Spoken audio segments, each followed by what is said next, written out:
Hey, this is John and Ben with Gate Leapers and Geek Exploration, the podcast, and we have something new and exciting to share with you. We made more comic book.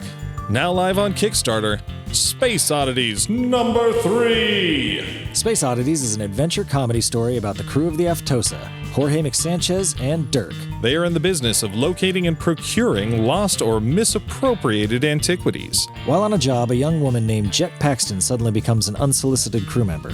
Jet's quest to find her mother will point them toward a fabled artifact of immense power and all the danger that comes with it. Space Oddities is the beautiful, talented, and great-smelling love child of Indiana Jones and the Hitchhiker's Guide to the Galaxy. So if you're into screwball space adventures with a little heart, visit spaceoddities.com for the latest updates and to learn more. And if you're new to Space Oddities, you can get all 40 pages of issue 1 on Drive-Thru Comics for just $1. Cheap. Come ye gather round and hear, come ye thither, get in here. Join the quest, it is uncharted. Join the Dicey Bastards. 6 writers face off by a roll of the dice. They'll fight dirty, leave nothing behind but fingerprints and a tall tale. Stealing hearts, breaking parts, with plenty of time to kill. Dicey, but never fair bastards. Death is always made dicey. You know they can't be trusted bastards. Come on and join the Dicey Bastards.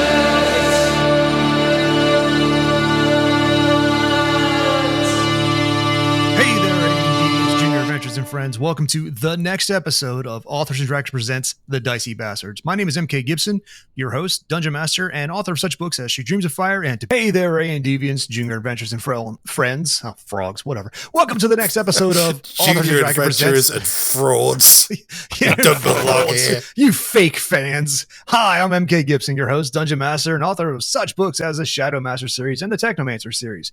Who do we have today? The same people. This bit never gets... Actually, no, we're down a guy. We get to skip over Robin Bevan, who said, fuck you guys, I'm not joining today, which bumps up to the next alphabetically to Rick Gualtieri.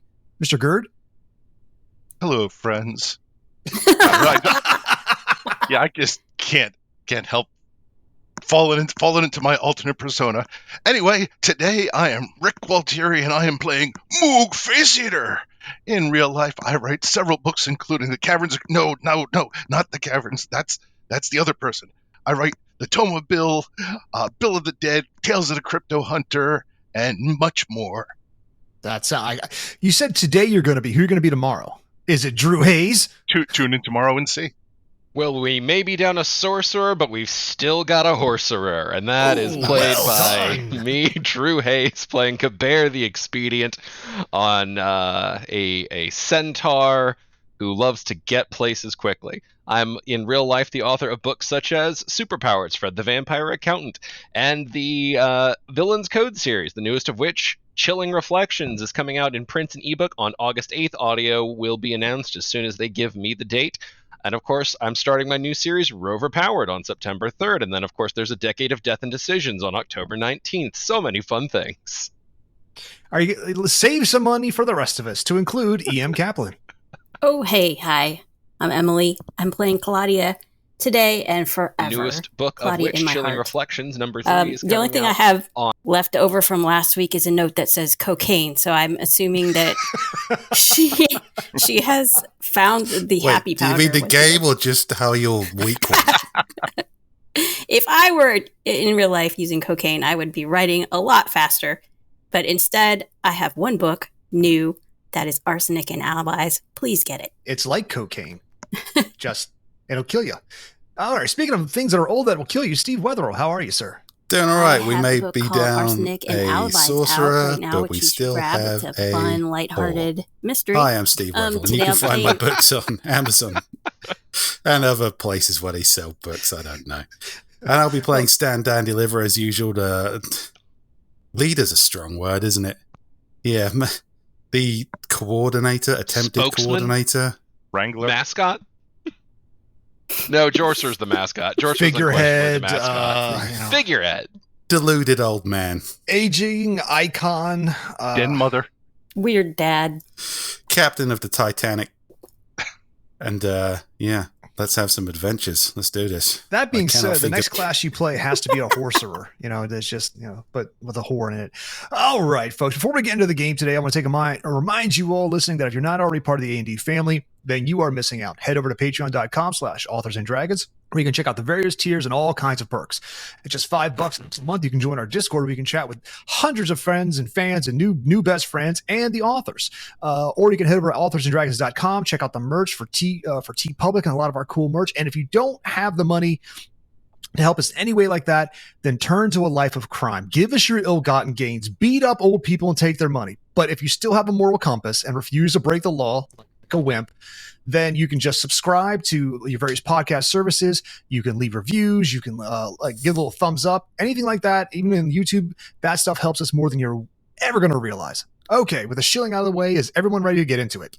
Join the A&D family. If you don't have enough bold, drunk uncles with terrible opinions, Let we can us be your guarantee you raving at uncle. least like 3 or 4 three more. of those. Yeah, Yeah.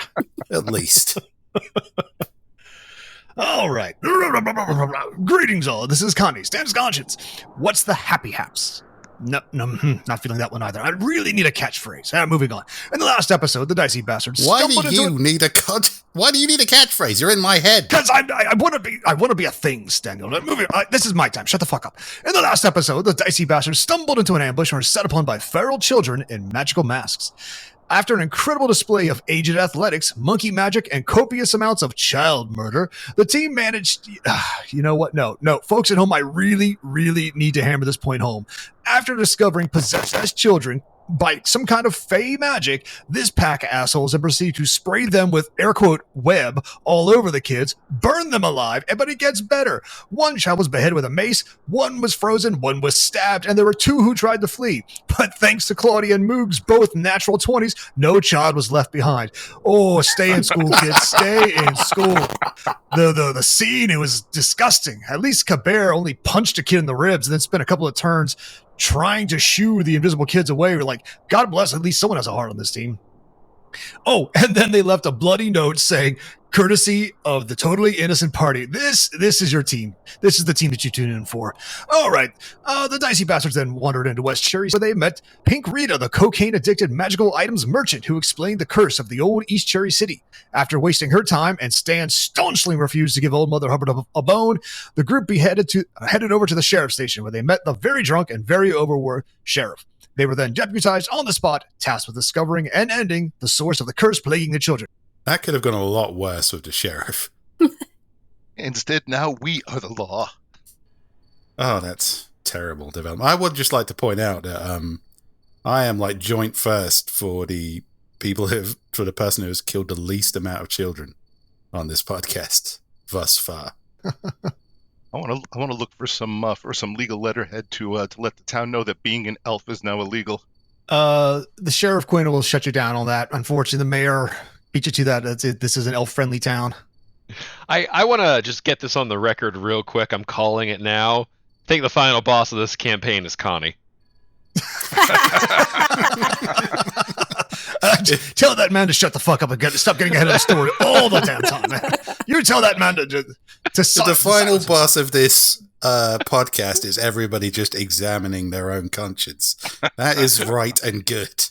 The last episode is us just weeping. What have we become? It's where we all unilaterally decide that whatever Bevan did has gone too far, and now we're stopping it. Little side note. I'm wondering, is there a Romeo and Juliet law for murdering kids? Like if I'm within a certain age, is it You mean what? If they're annoying enough, you can just... Wait a minute, are you suggesting that the priest just killed both of those kids because they were annoying? Because that makes a lot more sense. No, I mean, if you're within range, then it's not as bad as killing. Like spell range? Age range. I'm just going to put off to the side of the map, but you all are watching, talking about looking for letterhead, possibly rifling for more cocaine, wondering about potential and big bad evil boss villains. Your pal Jorser the Sorcerer poof, disappears in a flash of magic, swirl, and smoke, and a little card saying, taken by Father Brandon. He'll be back later. It's probably fine. Probably fine. I did wonder if he'd noticed the fact that we'd essentially melted all his communication equipment, but seems he's on top of that. I guess Jawstraw gets to explain that. On the upside, this party is now about approximately 80% less moist. That's so gross. Oh. All right, let's go rest innocent people. Well, how about we save that for our off time when you want to have some fun? We do have a mission ahead of us, and I've just negotiated as a nice little bonus for maybe not killing the kids. Extra 100 gold for every live child returned to their family. Live child, boo. What an Live excellent modifier to put in there, Gibby. Yeah. Well, no, that's what I re-listened back to the episode this morning to make sure I had all my ducks in a row, and definitely Moog, I have a question. Yes. Is anyone here priest who can animate dead? We have no clergy in this town at the moment. No, Moog was not asking you, lawman. The fuck are you still doing here? You're like, he'll look at it, it's like, oh, so the sun's will be going down pretty soon. You guys are going to want to find a place to stay for the night, probably, and then head out in the morning. You're going to have to head over to East Cherry. Well, we lawmen, we live here. Get the fuck out of my station. Reasonable. Okay, Moog. We'll arrest innocent people in our holiday time, and it's whole children. We can't just mail parts of them back to their parents. And I like thinking about maybe resurrecting the dead, not just puppeteering dead children back to their parents. I don't think they'll like that. I'm not a child care expert, but my instincts say no. If only you had brought Gigi. Hey, I didn't make any masks of them, so we're a leg up. What are you talking about? That's great, Claudia. Shush, please. Making masks. Oh God, what is on your face? He goes in, face down on the cocaine. God, ever since this stuff hits the town, everything just gets better. I swear to God. All right. Yeah, it's great. She's got a perfectly good mask that isn't a child's face, and we'll be seeing you later, my friend. Goodbye. All right. Okay. Didn't know if you need a mapper. All right. Get out of go then. So, I'll just usher everybody out. All right. So, Probably wise. Do you guys want to camp for the night? Do you want to you want to go over to the adventuring guild, or just go straight to the inn and say screw it? So, I don't think we need to further involve the guild here. There's a lot of explaining that needs done, and I don't think we're ready to explain those things yet. Just recall that's who you eventually have to see to claim any reward. So yeah, well, I think we might all be of the mind that getting away with this is its own reward.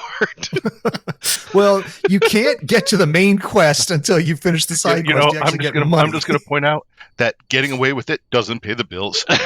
Yeah. Ideally, we're going to do both. I don't know how we're going to work this out. It doesn't look good. But I'm really glad not to be the one who has to do the talking for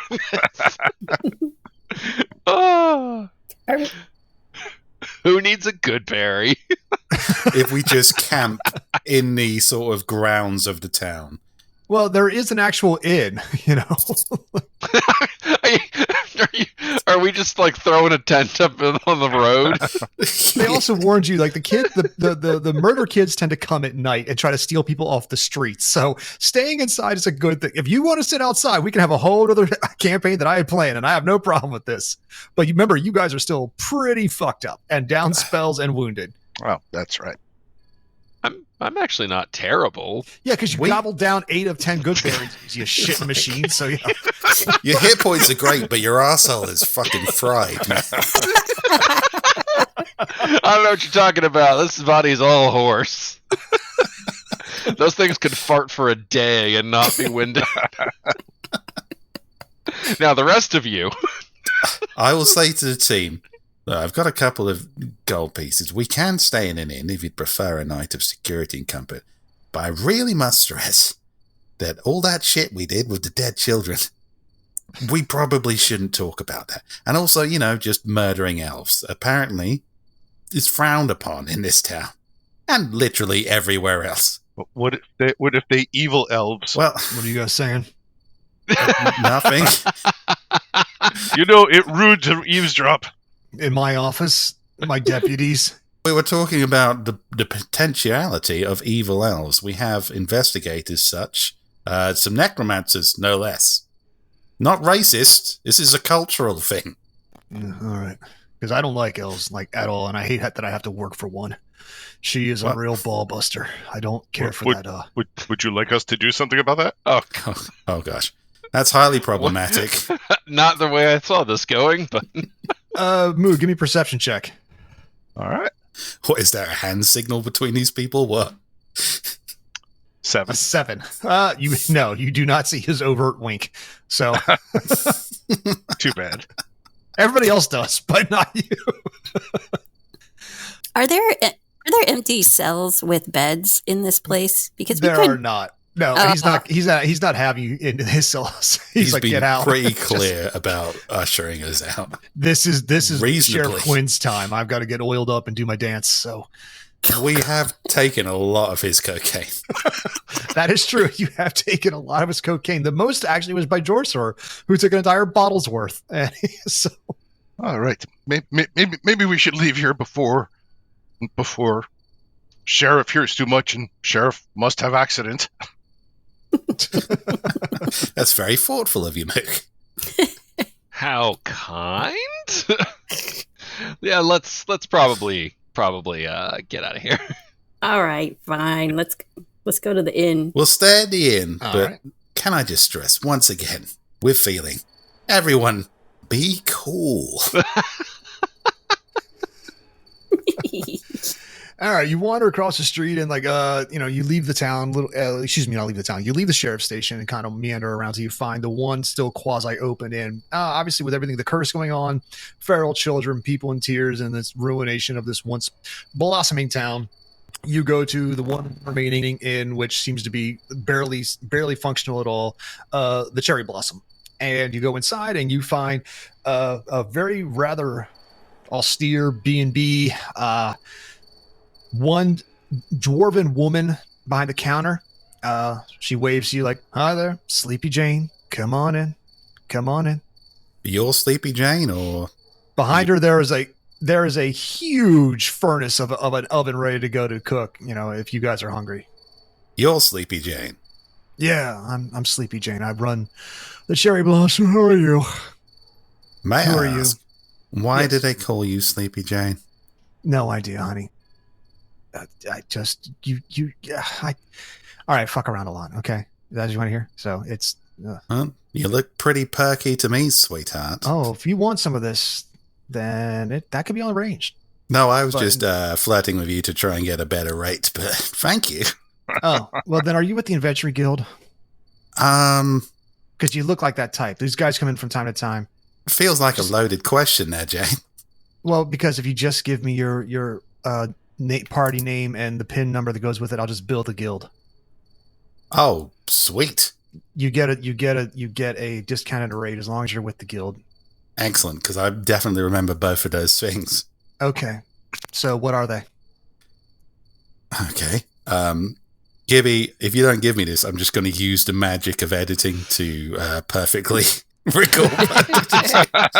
Well, does anybody in the party remember, 1, your party's name, and 2, the PIN number you all assigned? Drew I knows do the PIN remember number. our party's name is the Dicey Bastards. The PIN number was the Lesmes. Yeah, 2460111. Yeah, yes. Correct. That's right. Well Nice. done. I wrote it on my blackboard behind me. Like, good job. And for the benefit of the listeners, I didn't even have to edit that in. We just remembered it. Yeah, Steve definitely didn't edit that in. It's the cocaine that makes you sharp. Yeah. Oh, you're still bouncing, by the way. Normally it gets to a person in 10 minutes, but it's still, since your blood doesn't flow, it's just sitting in your system. So I'd like to, when I sneeze a cloud of cocaine. oh yeah. Now, for the listeners at home, the cocaine, if you're just tuning in, it's not actually cocaine. It is distilled speed potions of and they've been distilled down, chopped up, and it's cocaine. Yeah, let's just go with that. So, I mean, speed's a thing in our world too, Gibby. It right, doesn't but have to be a potion, fantasy. potions of alacrity and potions of they're basically speed potions that have been boiled down and turned into essentially cocaine because those potions do pass after a while, but there's just enough if you snort it, you get a little bit of a boost. So Good to know. I'm glad there's All right. mechanics in place for this. You put a lot of thought she into goes it. over to the oven here and covers her eyes like, do y'all want anything to eat? This thing's a beast and could cook up anything, flash fry anything in like a minute or less. The Vulcan Yes. 7. I love this thing. We wish for food and we wish for beds that do not smell like elves. No. Each room is color coded and scented. Pick the one that you like the most. The bed on the far left tends to be for larger people, but you can all pile in for one. You can there's no one coming in tonight. We're gonna lock the doors up, and you guys will be on your own. I tend to go back to my house for this. I trust you all. I've got your number. I've got your assignment number. I've got your team name, so I'll bill you for any damages. Yeah, But, Moog will glance at Claudia and remember the last time that, that everybody shared a room with her. It's like, yeah, we'll just get separate Yeah. rooms. Separate All right. rooms. Just looking at the koala-faced zombie woman sneezing cocaine. Yeah, separate rooms, please. Help yourselves. She goes to work and she starts for doing up some venison steaks with some wild rice and some gravy and a few roasted potatoes for your guys' dinner for tonight. Well, I tell you what, Lance, this hasn't turned out too badly. A rough start to the day, let's be real, but, free cocaine and a venison supper. Be careful of that cocaine, dear. It's been going around the town. Everybody seems to, I don't mind it, but everybody else seems to be really getting hooked on that stuff. It's a dangerous start. It is a tad moreish, I've heard. I mean, it is an analogus for cocaine, so. I don't know what you're getting at, honey. Ooh, a horse bus boy. All right. So she starts whipping up your food, but she brings it. She's like, I'm not a server. She sets it on the still here and sets like 4 plates of venison steaks, wild rice, gravy, and some roasted potatoes. And she'll bring you out water, beer, mead, wine, whiskey, whatever you want to drink. Excellent. I'm as hungry as a human. 4 fancy lad ales, if you would, and a bottle of dry white wine. Coming up. She goes over, starts pouring, goes to the different taps and spigots, and then she sets your drinks up on the counters. Again, I'm not a server, and she sets you up. Now, each of the rooms does have a different scent. One's like a vanilla, one's a lavender, one's more of a musky animal kind of smell. One's more of a cinnamon base, and one is the cherry blossom special. So I would say, Sleepy Jane, don't examine this statement too quickly, but which of these scented rooms will suppress any nightmares I might have about hypothetically murdered children? lavender. I'll take the lavender, please. This reminds Moog of last time Moog stayed at boarding house, except they're much less screaming at her. You want the musky room then? Yeah. If you want to feel that primal thing, the one that Claudia's taking from, that's the musky. That's the more animal musky one. So yeah. No, that seemed okay for her. Yeah, Claudia wants the jungle room. Okay, you have the jungle room. So yeah, you guys have a pleasant meal, pleasant drinks, and like that. And as the time starts to wear on, she's like, "Okay, well, I will see you all in the morning. I will be back. Good luck. Don't leave the premises. The kids tend to get a little crazy out there at night." Okay, and if you run into any problems, flash the badge. We are law, so if any elves talk to you that you don't like, we can legally kill them. She's a stout dwarf woman who looks pretty strong. She just gestures of like, "Honey, I'll be fine." And Sleepy Jane, I'm just going to put her over here in this corner of the map. You certainly will, Sleepy Jane. Good goes night. through the door and locks it from the outside. Well, that's not ominous at all. Yeah. Well, I mean, we have been told that there are murder children around, so. Yeah. Clip, clop, clip, clop, clip, clop. Which, clip, what clop, does this clip, room clop. smell like? Let's say that's the cinnamon room. Okay, that's fine. I guess I'll see what's this room smell like. That's the lavender. Yeah, it's fine. Oh, Stan. You get the vanilla room, Stan. I'll take whatever's left. It's fine. All right. Every room does come with its own toilet. That's why there's a lot of smell in there. Apparently, the whole reason is to cover the scent of these are open the toilets, little private rooms. So yeah. Stan will, for the sake of security, investigate. Is this toilet wide enough for a murderous child to crawl up? It is not. The one in the room to the far left might be, but no. All the other toilets are normal butthole sized. So, Is there any furniture in the room other than the bed? nope. Well, you just got a bed, a rug, a toilet, and some wonderful potpourri. Is the bed movable? Yeah. Okay, Stan will move the bed up against his door. Give me a strength roll.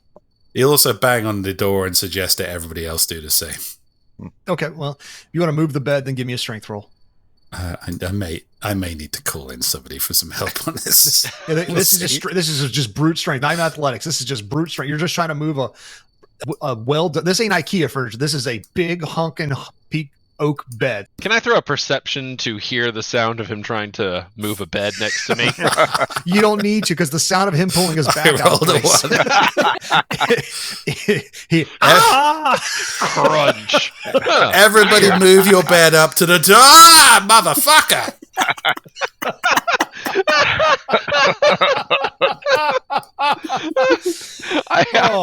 Kabir will step out. Are you under attack? You look in the room, Stan. What do they see? Only by time, Kabir. I had this genius idea about putting the bed up against a door so nobody could break in tonight without alerting me. Forgot I wasn't, however fucking old I am. Do our rooms also have windows? No. Okay. That's really good, all things considered. I'm pretty sure that I had one good berry left over that no one wanted, so I will just offer that to Stan. Thank you, darling. Yes. All right. I Let me absolutely ask, fucking needed that. if it is possible for me to ready this action just while I'm sleeping, because I'm thinking when I get in bed, I'm going to load my crossbow and just kind of sleep with it in my hand, my remaining hand, pointed towards the door, so if anybody comes in, and I wake up, just fire. If you are doing that, you're not getting a full rest, so tomorrow you will have one level of exhaustion. You will, so I mean, you just have disability. You have disadvantage on ability checks. All right, I'll just sleep with it. I'll just sleep with it by my side. Then that's not a problem. What's your passive perception, by the way? Passive perception is 11. Slightly above average. So you have a level of awareness when you're not paying attention. So also, I'm an elf, so technically I don't have to sleep. No, you kind of go into a state of reverie. Yeah. So for like 4 hours, you just kind of like power down a little bit. As soon as everyone's doors close, Claudia's going to pop out of her room and just patrol around. She wants to look in the kitchens. Okay. Not a problem. Okay, cool. Okay, just for my notification, what is everybody's past perception? So Moog's is an 11. Kabir's is a 16. Let's say Stan will forego the idea of moving to bed and just try and get as good a night's sleep as possible. His passive perception is 13. Okay, so Kabir, you hear movement out in the... Well, Claudia, are you being silent? If you are, give me a stealth roll. Or are you just walking around? She's pretty sneaky, so she'll... Okay.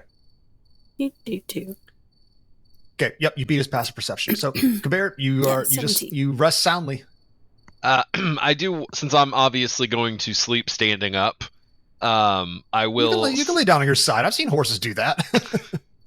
I don't know what the viability of a centaur lying on its side would be. Well, put it this way. You're a medium creature. Technically, this version of centaurs are medium creatures, and that is a 10-foot bed. It is huge.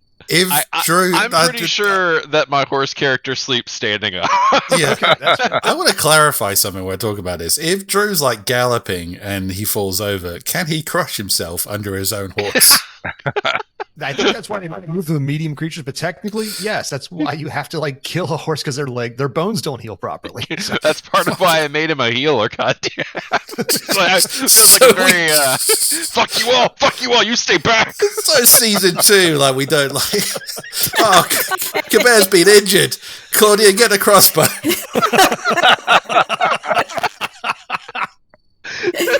Oh, God. Sorry, Kabir. We've had a great adventure together, but this is the only way.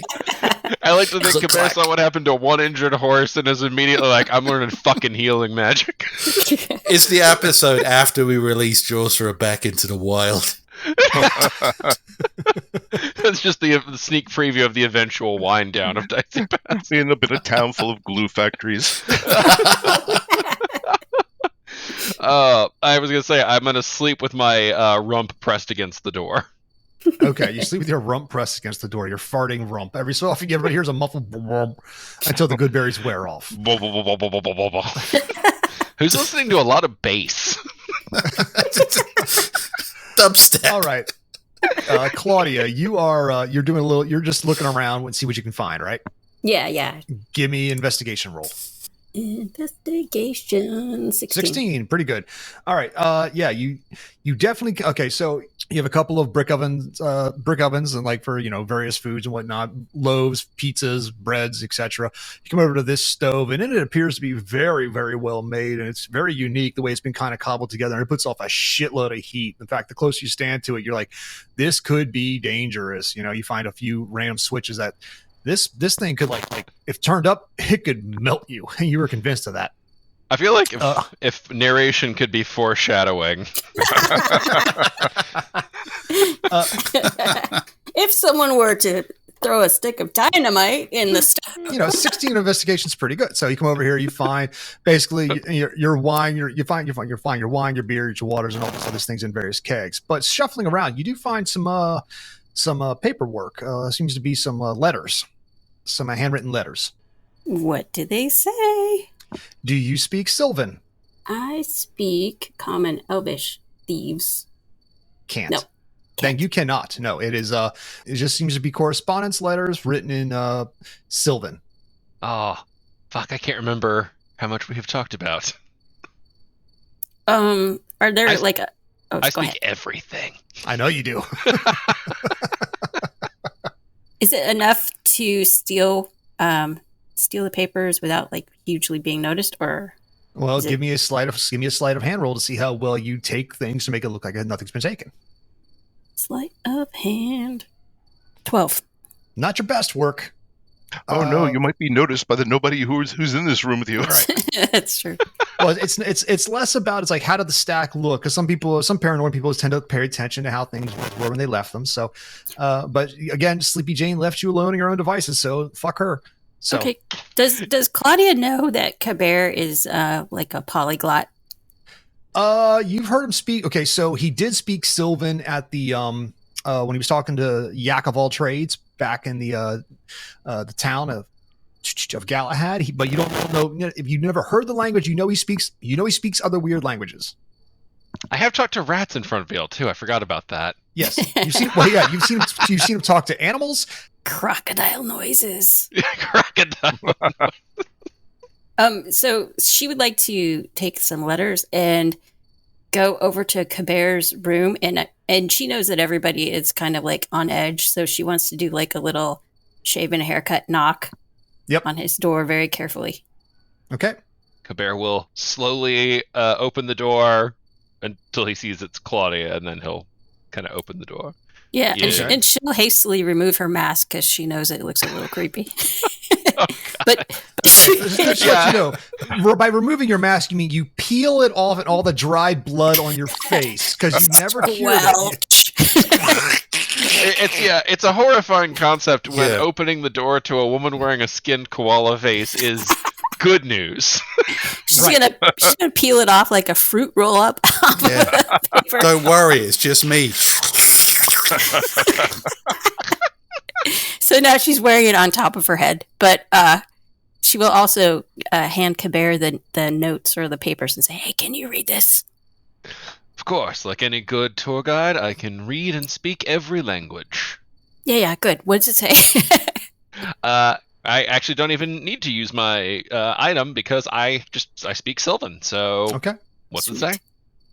It is a letter. It seems to be a correspondence between several set of sisters, and they are speaking about how do we keep the kids in power? How do we make sure we out the mayor? What do we do about the nightmares?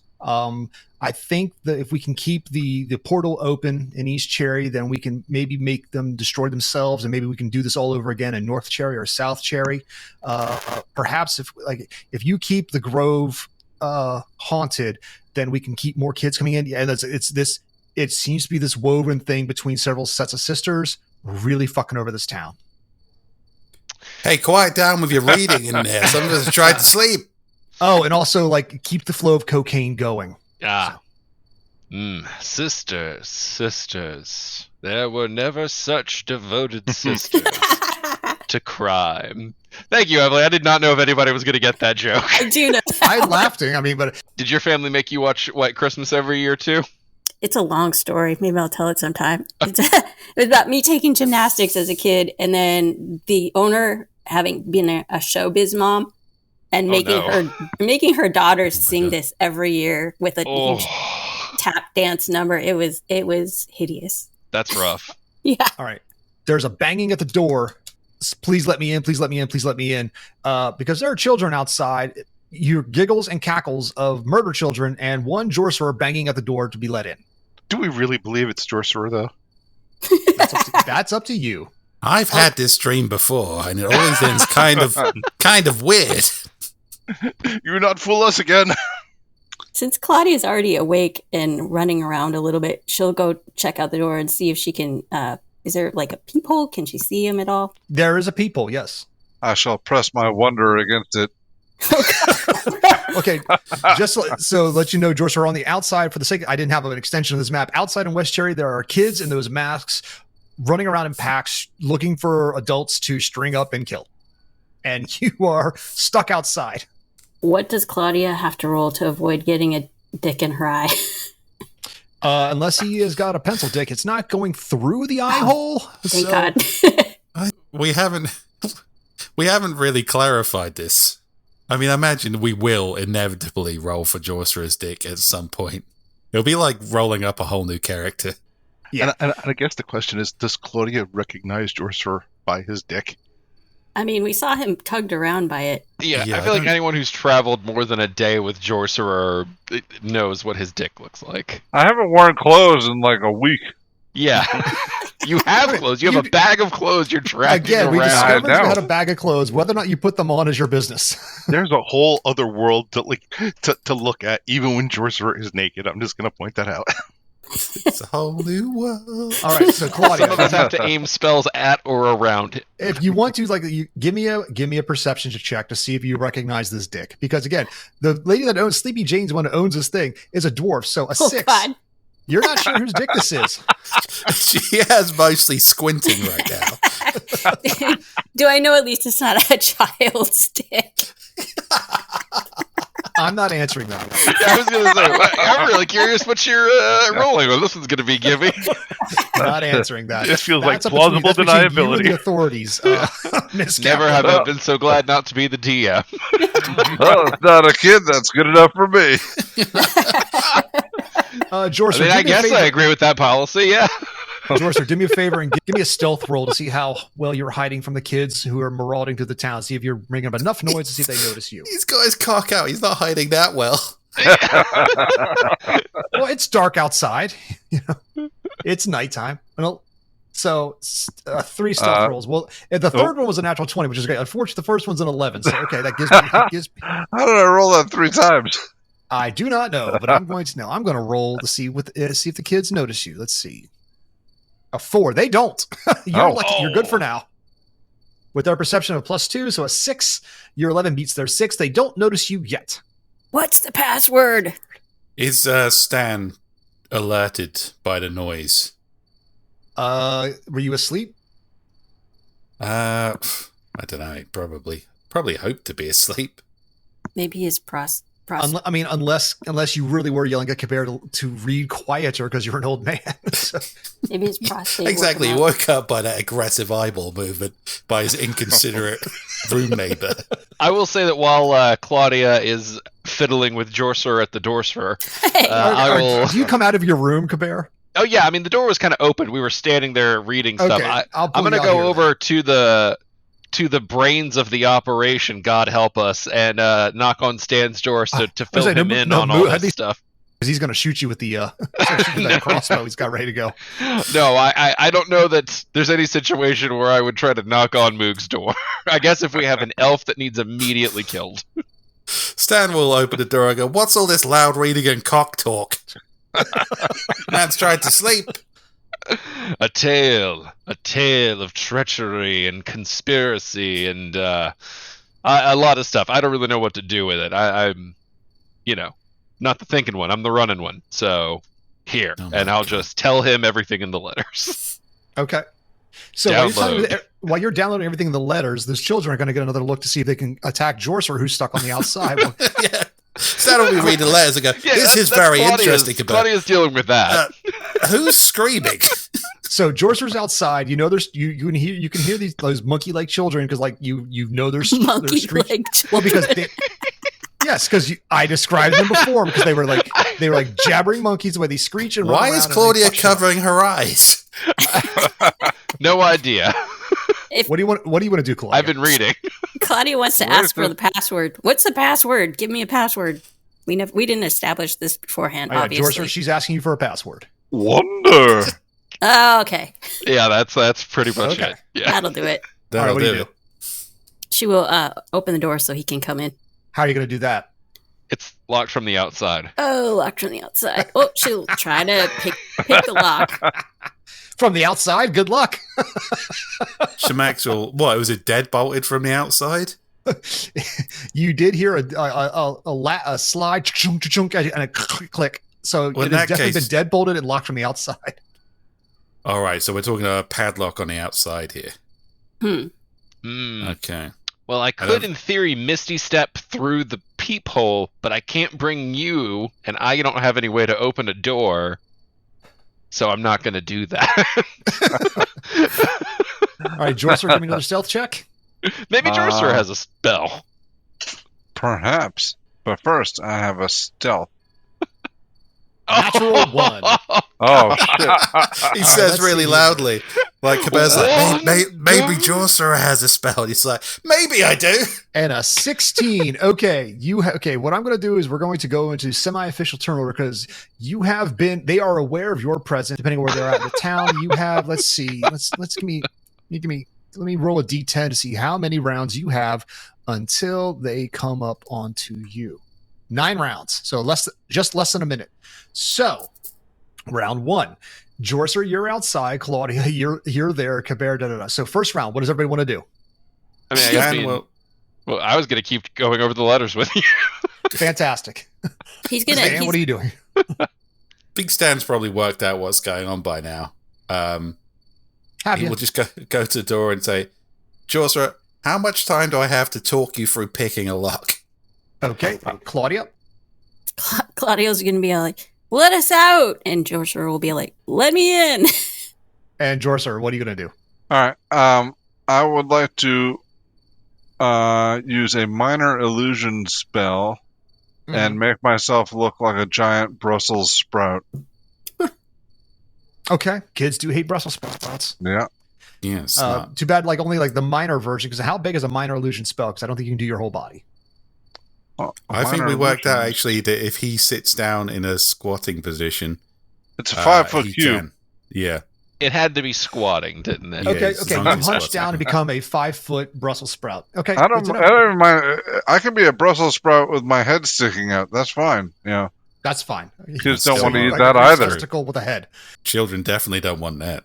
So green testicle with a head. Okay, that is the end of the first round. Yes. Round 2. Caber, what do you want to do? Moog, are you waking up in any of this? I mean, I've been doing my meditating. Do I hear it? Your passive perception of 11 based on how. Give me a perception check.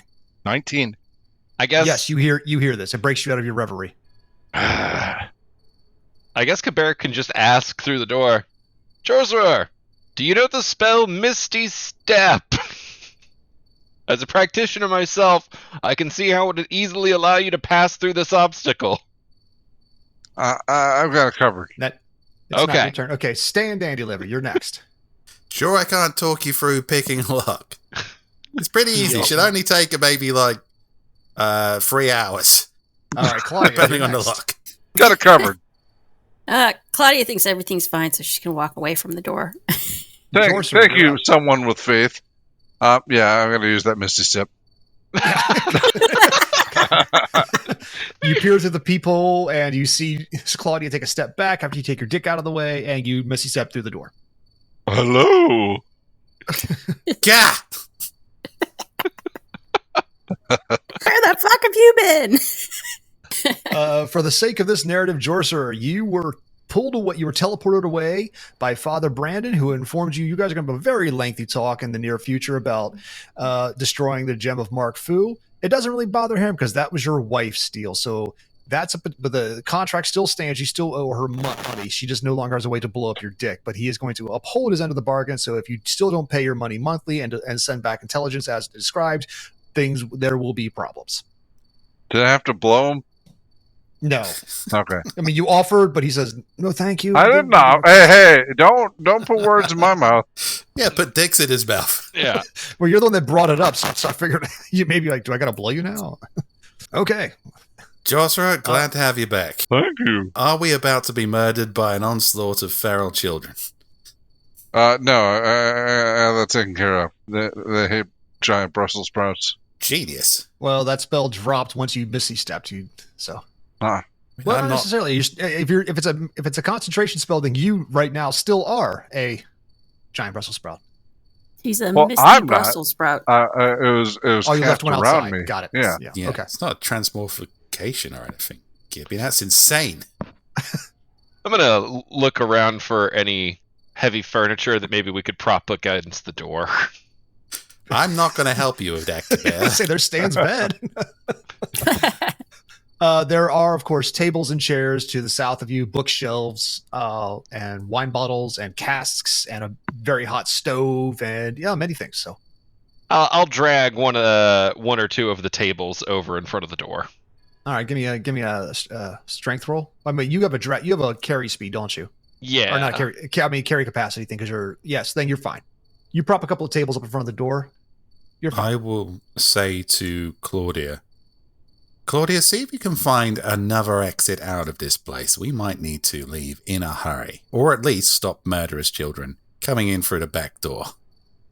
Yeah, let's make sure we're fully locked in. Also, should we be concerned that the proprietor of this inn had all this incriminating documentation? That's a question for another time. I'm sure Sleepy Jane wouldn't betray us to, actually, I known her for about 12 seconds. She makes a mean steak, but will she leave us to be murdered by feral children? Dunno. Maybe I should have slept with her after all. Claudia will walk around, and I'm assuming that nobody's been in the big bedroom, so she will They have sleep not. in there. We'll look in here. Investigation check, please. Okay. In fact, everybody who wants to help investigate this whole inn bar. Yeah, Okay, Stan will be casing a joint for. All right, so 14 12. from Kabir. 12 All from right. Claudia. near as both of you can tell, there's only one way in and out. Jorcer is as well. With Jorcer's helping out now that he's seen the outside and the inside, and Stan is a 17. Hello. And Moog gave a perception of a 19. Oh, that was from a 4. Yeah, this place has no out. There is only one way in, one way out, and there are no windows. What about the giant toilet in the giant room? You could.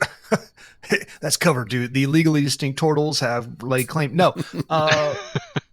These are basically, they're less about, once you investigate, you realize these aren't really, there's no open flow. These are just kind of like outhouses that have to be like prestidigitated or covered with dirt or burned from time to time. That's why there's so much potpourri in these rooms, because yeah, it's just a hole in the ground. Is the hole in the ground deep enough that if we say hypothetically wanted to overload that boiler and blow this place up, we might be protected from it? One way to find out. It's about Well, let's call about that plan B. I mean, right now we're in a well-defended building with a single entrance to hold back, so you know. Now, I will remind everybody, just for the sake of this narrative, they tell you like at night times when the kids tend to come out, and during the day they scatter. So, survive the night. Let me see. I will say this: the minute has passed, and there is a pounding at the door, and kids like, "Let us in, let it." And they're, but these kids don't seem to be strong enough to break the door or chain. But they are trying. Let me see. Can any of these kids? Let me see. Give me a couple of rolls here. One, they'll try with some brute force to see what happens. No, and no. Now they'll try to pick the lock. No, still no, and no. Okay, All right. so Moog is tired of the pounding and stuff. He will trudge out of the room, grumbling to himself, walk up to the door, shove Jorser out of the way, put his crossbow up to the peephole, and just fire it. Fantastic. Give me an attack roll. Everyone shut up, Moog trying to sleep. 14 actually hits. Holy shit. Yeah, you hear. You just killed another kid. There's no candy here, kids. Actually, you hear. Getting the trick. Timmy, thud, and you look to the people, and there is a child laying on his back, arrow in his chest because it's a dwarf hide thing. So yeah, it's in his stomach. Well, no, it's a kid. So yeah, chest is about right, and he is laying there bleeding out, and his mask slowly evaporates off his face while his friends look aghast. One of them is peering back through because only one at a time, and he's going to shoot his wand of magic missiles directly at you, and it's an auto hit. That's good because my reaction is to cast shield. It doesn't happen. It's an auto hit. Shield protects against magic missiles. Yeah, shield specifically blocks magic missiles. Then great. So one of the kid expenses doesn't matter how much damage it happens. You cast shield, and you are fine. Next time, don't ruin Moog's beauty rest. And then trudge back to my room. Do you close the little hole that covers the flap of the? Yeah, sure. Okay, I was just checking. There is a peephole flap, so you can close that. Okay. All right. So there's a dead child outside. Angry kids who are now doing everything they can to break in, but they're children, so they don't seem to have the ability to break chains or pick locks. They kind of rely on their magic missiles and their fists and their taunts. Now, and because they also have the Misty Step ability, but they've got to see where they're going, and you close the thing. They are trying to push into the door to create enough of a gap, but you guys put blockade. Yeah, you are fine for now. Moog will look at the rest of the party. Was that so hard? It is now. Oh no! Think Kabir might wild shape into an ape and drag his own bed over to help further blockade that door. That is a very large bed coming through a narrow door. So you're gonna have to play the pivot game.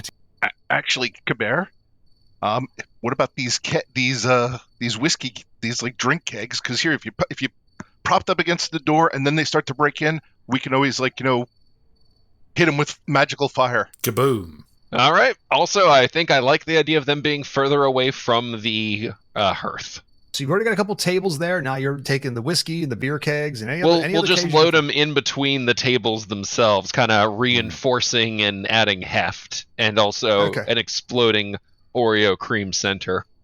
Everyone knows kids can't handle their booze.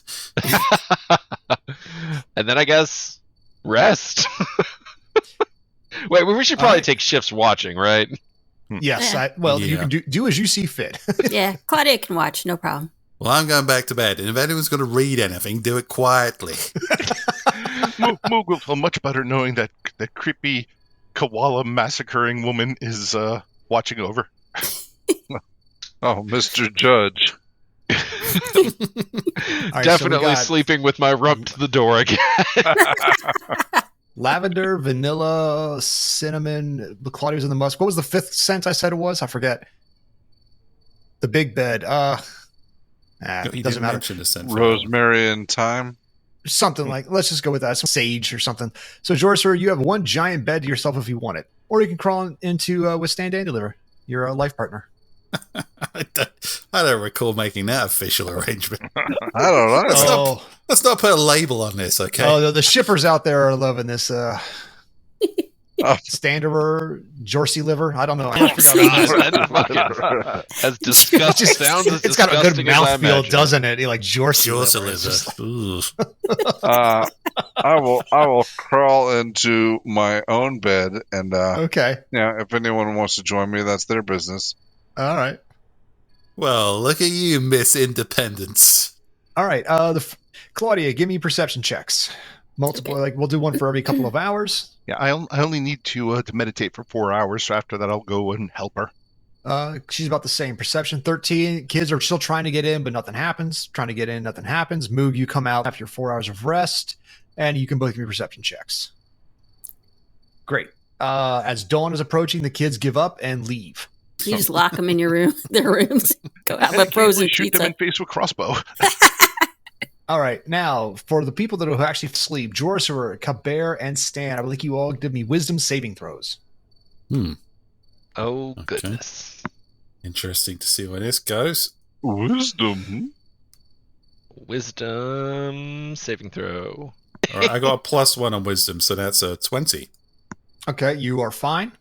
All right, I got a +1. 22. Kabert gets a 22.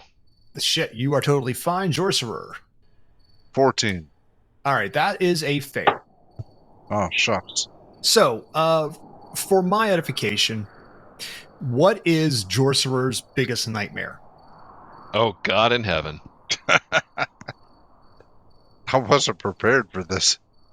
Why don't you come take a seat? Kumquats. Hey, could you elaborate, please?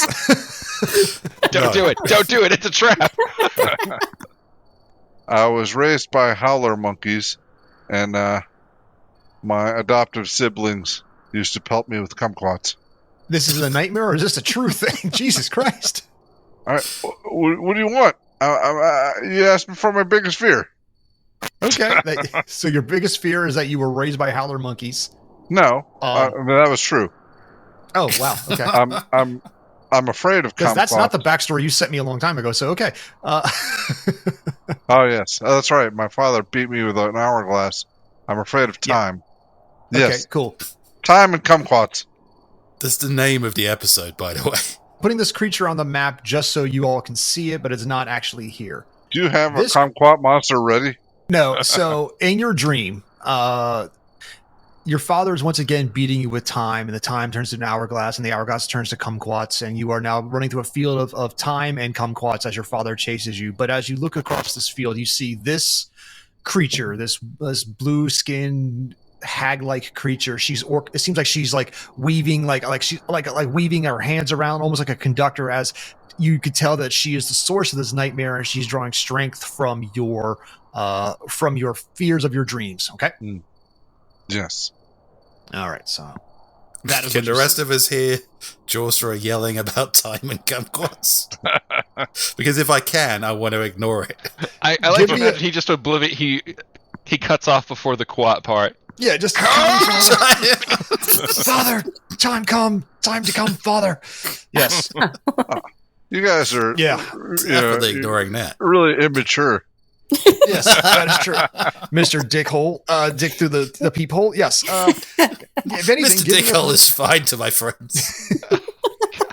So the next morning you wake up, Jorcerer, you did not get a full night's rest. You are at you have one level of exhaustion, which means you have disadvantages on ability checks. That's all right. I don't have any ability. You feel very tired. Well, this is true.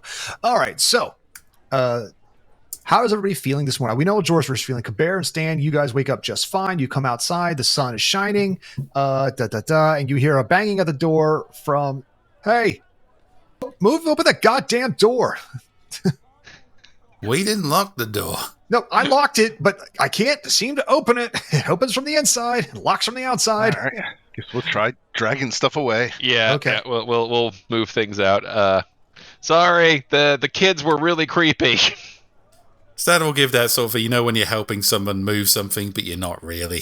Yeah, you just got your hands on it. You're like, oh, Yeah. this is yeah. It's like I'm doing my you're like, part. when you're carrying the casket at a funeral, but you don't really want to be there. You're just kind of like, oh, I'm holding on.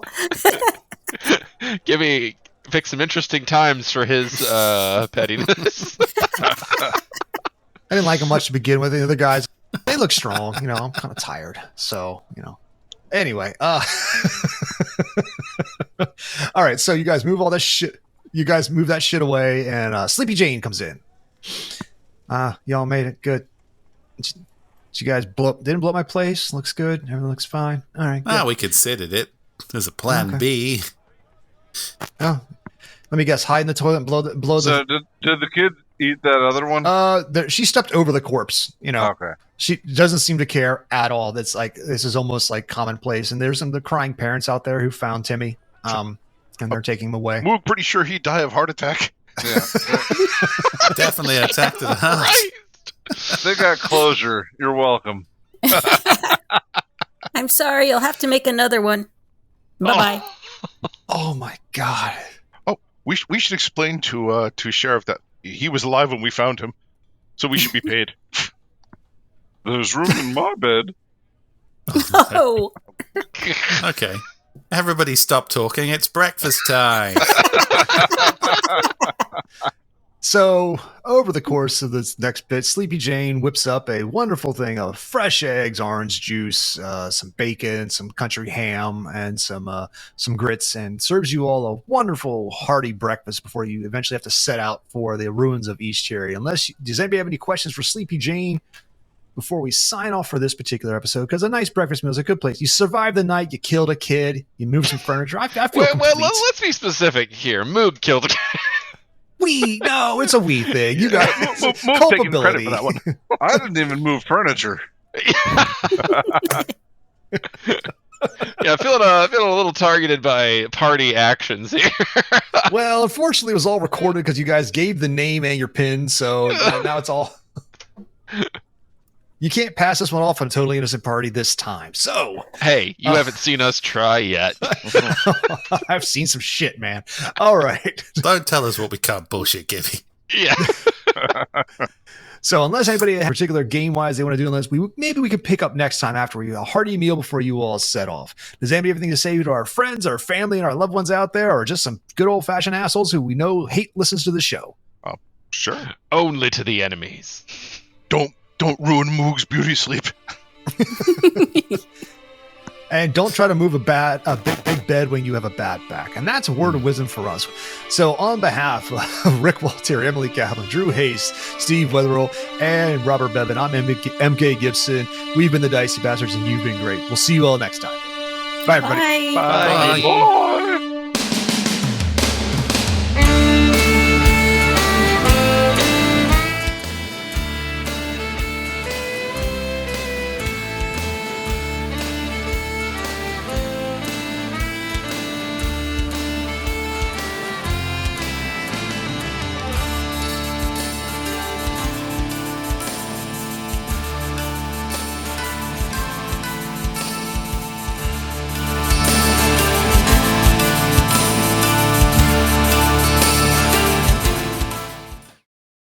I was raised by howler monkeys, and my adoptive siblings used to pelt me with kumquats.